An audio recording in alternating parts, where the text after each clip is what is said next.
The United States isn't new to global controversy, but rarely does a single sentence shake the world like this one did. Sitting in a polished glass office in Washington, with news monitors flashing headlines from across the globe, Kash Patel leaned into the mic and dropped what would become a lightning bolt in international relations. He called the president of Burkina Faso, Ibrahim Traoré, incompetent. No hesitation, no softening the blow, just raw, deliberate words broadcast live to millions. To Kash, it wasn't personal. It was policy. He believed Traoré was chaotic, reckless, and unfit for leadership in a volatile region. But what he didn't expect was the world's reaction. Within hours, global headlines exploded. U.S. official slams African leader. Kash Patel versus Ibrahim Traoré. Talk shows lit up. Twitter turned into a battlefield. Hashtags surged from both camps. Stand with Ibrahim. Kash is right. In the West, some nodded in agreement. But across Africa, the tone was different. Many saw Kash's words not as analysis, but as arrogance, as another outsider drawing lines with no boots on the ground. Yet in Ouagadougou, the capital of Burkina Faso, there was no panic, no retaliation. Ibrahim sat quietly on a modest veranda, a tablet in his hands, reading the news that now bore his name. The heat hung heavy in the air, but his expression was calm, unshaken. By his side stood Sir Dio, longtime advisor, and one of the few people who truly understood how Traoré operated.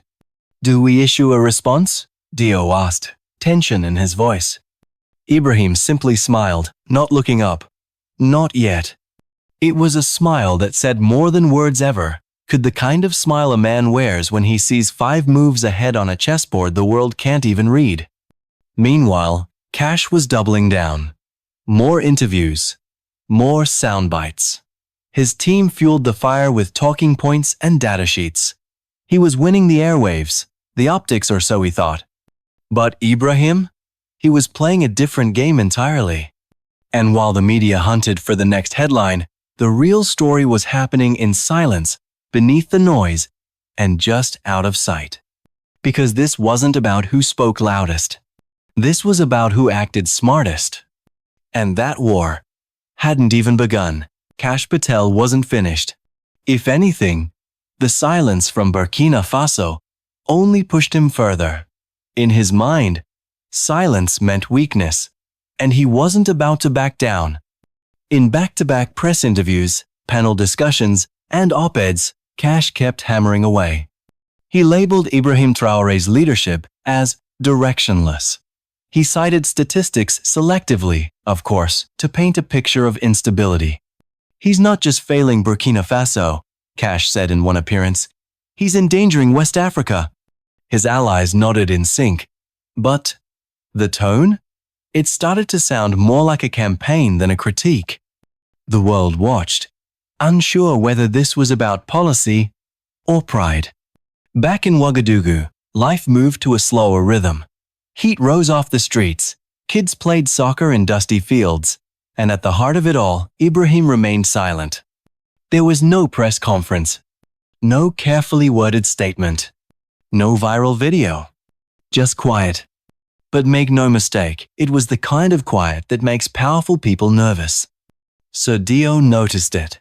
He watched his president scroll through headlines, watched the wheels turning behind that calm expression. "Ibrahim," he asked again one morning, "should we speak? People are expecting something." Traoré looked up slowly and replied with just 3 words. "Not just yet." No drama, no anger, just certainty. What the world didn't know was that Ibrahim wasn't ignoring Kash. He was studying him. Every word, every move, every opening. Meanwhile, Kash thought he was controlling the narrative. His team pushed out sleek infographics, talking points, even a mini documentary. To Western media, he looked like the authority. He was decisive, confident, but on the ground in Africa, something didn't feel right. Sarah Bennett, The investigative journalist who'd been quietly following the feud picked up on it. "This is too clean," she muttered as she rewatched a segment of Kash's appearance. "Too calculated." So she started digging. Who really benefits from this kind of confrontation? Why now? And why was Ibrahim, a man known for passionate speeches and bold defiance, suddenly so still? Whatever the answer was, Sarah felt it wasn't in Washington. It was in Ouagadougou. And she was already booking her flight. Because sometimes, the loudest story is the one no one's telling out loud. While the headlines kept Kash Patel front and center, the real shifts were happening beneath the surface, quiet, methodical, and powerful. Sarah Bennett arrived in Burkina Faso without an entourage or a camera crew. Just a notebook, a recorder, and a gut instinct that the story wasn't what it seemed. And she was right. As she walked through the neighborhoods of Ouagadougou, what she found surprised her. Soldiers were better trained, patrols more coordinated. Citizens spoke about a subtle but real shift: markets were safer, checkpoints more efficient, and for the first time in years, people could sleep through the night without fear. Yet there were no press releases, no grand declarations. It was as if progress was happening in silence. Meanwhile, businessman Ahmed Diarra was feeling the heat. He wasn't a politician, but he was a connector, a bridge between African governments and Western investors. And now, that bridge was under fire. Emails piled up. Phone calls turned urgent. Western partners were nervous, spooked by Kash's words and what they saw as looming instability. "Pull out now," one executive warned, "before things collapse." But Ahmed wasn't so sure. He knew Ibrahim personally, knew the man didn't move unless he had a strategy. Still, the pressure was real. His partners wanted reassurances, guarantees, numbers, a plan, and fast. So, Ahmed picked up the phone and called the one man who could offer clarity. "Ibrahim." "Mr. President," he asked, "the markets are restless. Investors are uneasy. Should I be concerned?" On the other end of the line, Ibrahim's voice was calm. "Trust the process," he said. That was it. No charts, no promises, just a quiet confidence that seemed to say, the storm is part of the plan. Back in Washington, Kash continued his media tour. More graphs, more talking points, more interviews. And to the public eye, he still seemed unshaken. But internally, intel reports started painting a different picture. One that suggested Ibrahim wasn't just surviving, he was gaining ground. African leaders were beginning to ask questions. Some even started to doubt Kash's claims. And for the first time, Kash hesitated. Just for a moment. Because deep down, something whispered. Did I underestimate him? The heat wasn't just rising in West Africa, it was rising in Washington too. Inside a high-level strategy room, just blocks from the White House, Kash Patel stood in front of a projection screen, filled with maps, statistics, and talking points. Around the table sat analysts, advisors, and a few skeptical eyes. Kash leaned forward. "We need to step it up. Diplomatic pressure isn't enough." His voice was sharp, confident, but underneath it, there was something else. Tension. He proposed a bold move. Economic measures. Sanctions. The kind that send a message. But not everyone agreed. "Sir," one analyst spoke carefully, "if the reports from our regional liaisons are accurate, Burkina Faso is stabilizing. Sanctions could backfire." Kash didn't flinch. "If we hesitate, we lose the narrative." But outside those walls, the narrative was already shifting.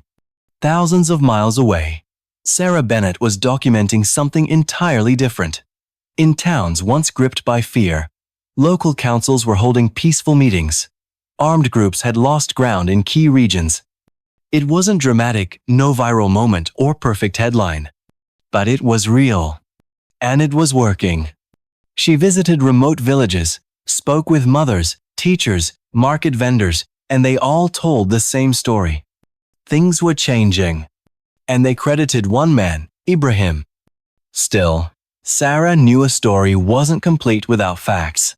So she checked the numbers, the logistics, the independent reports. They all aligned. And in her gut, she felt it. This wasn't just politics. This was transformation. Meanwhile, Ahmed Diarra knew time was running out. Western investors weren't just skeptical anymore, they were ready to pull out. Entire projects were at risk. So Ahmed made a bold move. He organized an emergency business summit, local leaders, international partners, and economists. His message was simple: Burkina Faso is not breaking, it's rebuilding.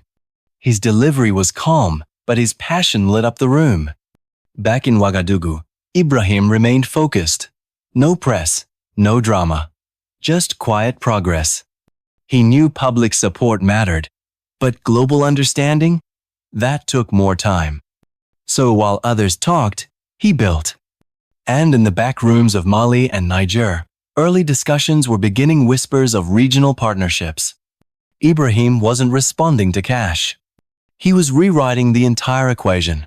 The spotlight was still on Kash Patel, but this time, it was starting to burn. He held a press conference in DC, standing before a wall of reporters, armed with a thick stack of papers and a slideshow of charts. The title on the screen behind him read, Burkina Faso's Failing Security Strategy. For nearly 40 minutes, he walked the audience through graphs, stats, and satellite maps. He spoke with authority, crisp, rehearsed. But to the trained eye, something was off. And Sarah Bennett was watching closely. From her small apartment in Ouagadougou, she live-streamed the entire thing. She took notes, paused, rewound. Then she stared at one chart longer than the others, a graph showing conflict escalation over the past 6 months. The problem? The data was outdated. Painfully outdated. She cross-referenced it with first-hand reports, international bulletins, and local news she had gathered during her time on the ground. Her conclusion was clear. The numbers Kash presented didn't reflect the current situation. And she wasn't alone in seeing it. By now, whispers had turned into conversations. Diplomats in African capitals were asking hard questions. Some of Kash's allies back home began requesting briefings. Real ones, not just talking points. Meanwhile, Ahmed Diarra wasn't sitting still. He just hosted a meeting with investors from across the globe. Inside a modern conference room in Ouagadougou, he laid out a new report, this one filled with recent success stories, infrastructure progress, and security wins verified by third parties. He stood before the room and said, "This isn't spin. It's results." The energy in the room shifted. People listened. Ibrahim, still out of the limelight, had already sent quiet envoys to Mali and Niger. The meetings were discreet but hopeful. Discussions circled around cross-border cooperation, regional intelligence sharing, and community-based stabilization strategies. It wasn't flashy. It wasn't loud. But it was smart. Back in Washington, Kash felt the shift too. The coverage was changing.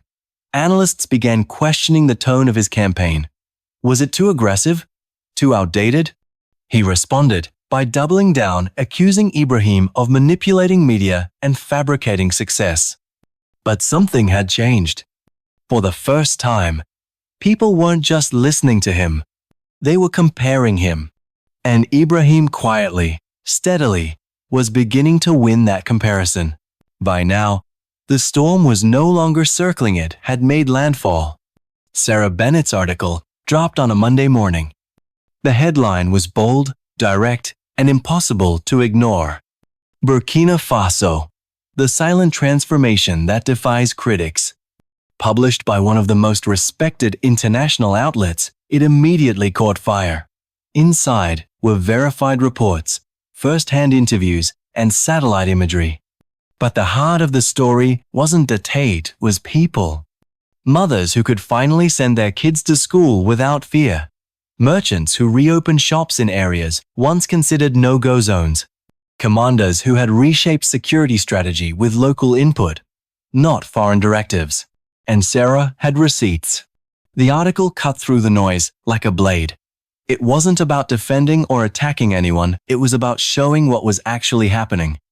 Kash Patel was blindsided. He expected pushback. But not this. Not a globally respected journalist publishing a piece that dismantled his entire narrative fact by fact, voice by voice. The media frenzy flipped. Headlines changed tone. Television panels debated the piece. Former supporters of Kash's hardline stance began to quietly step back. He scrambled to respond, calling a press conference less than 24 hours later. This time, his voice was different. Still sharp, but not certain. Still loud, but now reactive.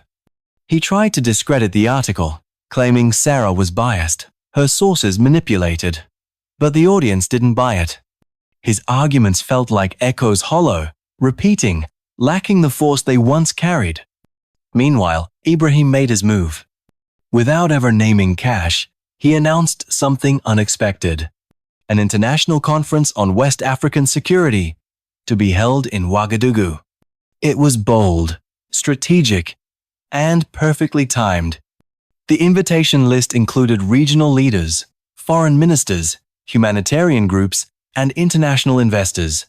The world was watching, and now they were coming to him. Ahmed Diarra worked behind the scenes, coordinating logistics, rallying partners. He knew this was more than a political event. It was a declaration. Burkina Faso wasn't asking for validation. It was offering a new model. Back in Washington, Kash watched the headlines shift, the cameras drift away. For the first time, he wasn't at the center of the story. And that was the story. The conference was unlike anything Ouagadougou had seen. Flags lined the roads. Security teams worked around the clock. Cafes buzzed with journalists speaking 6 different languages. Delegates from across Africa, Europe, Asia, and the Americas arrived in tailored suits and traditional robes, all drawn by one question. What exactly was happening in Burkina Faso? Inside the newly renovated convention hall, cameras flashed, translators whispered, and every seat was filled. The room buzzed with cautious curiosity, and then Ibrahim walked in. No fanfare, no music, just a quiet presence that commanded the room without effort. He took the podium, adjusted the mic, and paused. Silence. Then he began to speak, slow, steady, certain. He didn't address Kash Patel. He didn't mention the criticisms or the politics. Instead, he spoke of vision, of unity, of what it means to solve problems with local hands and local hearts. Sovereignty, he said, is not a slogan, it is a responsibility. He talked about regional cooperation, shared intelligence, grassroots development, and the power of trust between citizens and their leaders. He shared results, yes, but he also shared philosophy. It wasn't a speech built for applause. It was built for impact. And when it ended, the applause came anyway long, rising and earned. In the crowd, Sarah Bennett listened with a calm smile. She knew what this was. This was the moment the world stopped asking if Ibrahim was serious and started asking how they could learn from him. Ahmed Diarra moved swiftly, meeting with foreign investors between panels, showing them numbers, charts, blueprints. But what truly sold them wasn't the paperwork. It was the energy in the room. Hope had weight, and for once, it felt like it belonged here. Meanwhile, back in Washington, Kash watched the broadcast alone in his office. The applause echoed through the speakers. His jaw was tight. His hands were still. This wasn't the ending he expected. He had underestimated the power of quiet strength. And now, he wasn't just losing a debate. He was losing the narrative. Because while Kash had chased the camera, Ibrahim had built a stage. And the world had just tuned in to watch him own it. The conference didn't just shift perception, it rewrote the playbook. As delegates boarded planes back to their countries, they carried more than brochures and reports. They carried something harder to quantify. Belief. Burkina Faso, once dismissed as unstable, was now viewed as a rising case study in regional resilience. And Ibrahim? He wasn't just a leader anymore. He was a reference point. Behind the scenes, Ahmed Diarra stood in the center of a whirlwind: investor calls, development proposals, invitations to speak at economic forums. But he didn't let the momentum sweep him away. Instead, he chose to root it in something real: education. He began channeling his resources into schools, vocational centers, and scholarships, not just in cities, but in rural towns long forgotten. He believed in building from the ground up, and others followed. Meanwhile, Sarah Bennett sat across from Ibrahim one final time before returning to New York. They didn't speak long. They didn't need to. "You never responded to Kash," she said softly. "Not once." Ibrahim smiled gently. "Truth doesn't argue," he replied. "It endures." His words lingered long after the meeting ended. Sarah flew home and began work on her second article, this time. Not about a transformation, but a mindset, a quiet philosophy of leadership that didn't chase headlines but shaped futures. Back in Washington, Kash Patel felt the ground shift beneath him. Internal meetings grew colder. Colleagues became distant. Questions turned sharp. Why did we double down? Why weren't we listening? Kash, once unshakable, now looked inward. And for the first time, he didn't have a comeback. He had reflection. He reached out to Sarah, requesting a private meeting. In a quiet cafe off Embassy Row, they spoke. He didn't apologize, not exactly. But he admitted he'd been too quick, too sure, too loud. Sarah listened, not as an enemy, but as someone who knew the cost of chasing a one-sided truth. She left that meeting with a strange feeling. Not victory, but clarity. Because this story had never been about winning. It had been about learning. And even the loudest voices, when humbled, can finally begin to hear. The applause had faded. The cameras were gone. But the consequences were just beginning. In Washington, the ripple finally hit. Kash Patel, once the face of certainty, was now the subject of review. Internal memos questioned his strategy. Congressional aides whispered about oversight. Reporters started using new words: isolated, overreached, miscalculated. And the toughest blow? His own team quietly recommended he step aside, at least temporarily. Officially, it was a leave of absence. Unofficially, it was retreat. He didn't fight it. Not this time. Instead, he did something unexpected. He opened his laptop and started writing. The title of the document, "What I Didn't See." Not a defense, not a spin, but something else, an attempt to understand. Meanwhile, Ibrahim Traoré was already on to the next phase. He announced the M Project, a sweeping plan focused on education, infrastructure, and sustainable development. Funded through a blend of regional partnerships and private investments, it wasn't just a national initiative, it was a signal to the world. We're not waiting to be saved. We're building our own future. Ahmed Diarra stood at the center of this movement. He expanded his investments beyond energy and construction, focusing now on tech innovation and youth entrepreneurship. He saw an opportunity not just for Burkina Faso, but for West Africa as a whole. And people believed him. They didn't just invest in his pitch, they invested in his conviction. Sarah Bennett, now back in New York, wrapped up her final article in the series. The headline read, "Silent Leadership: The Lesson of Ibrahim Traoré." It became one of the most shared op-eds of the year. Universities requested speaking engagements. Newsrooms asked for interviews. But Sarah kept her message simple. The loudest leaders aren't always the strongest. Sometimes, it's the quiet ones who move the ground beneath us. As for Kash, he stayed quiet. But this time, for a different reason. He was listening. He watched the results, read the reports, followed the progress from afar. And slowly, for the first time in a long time, he stopped thinking about who was right and started thinking about what was true. Months passed. The world, as it always does, moved on to the next crisis, the next headline. But in Burkina Faso, something stayed. Something grew.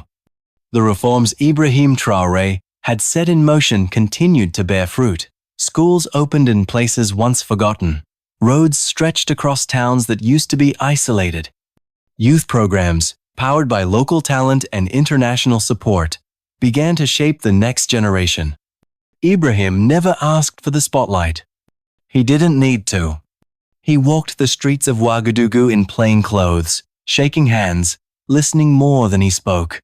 No security parade, no cameras, just presence.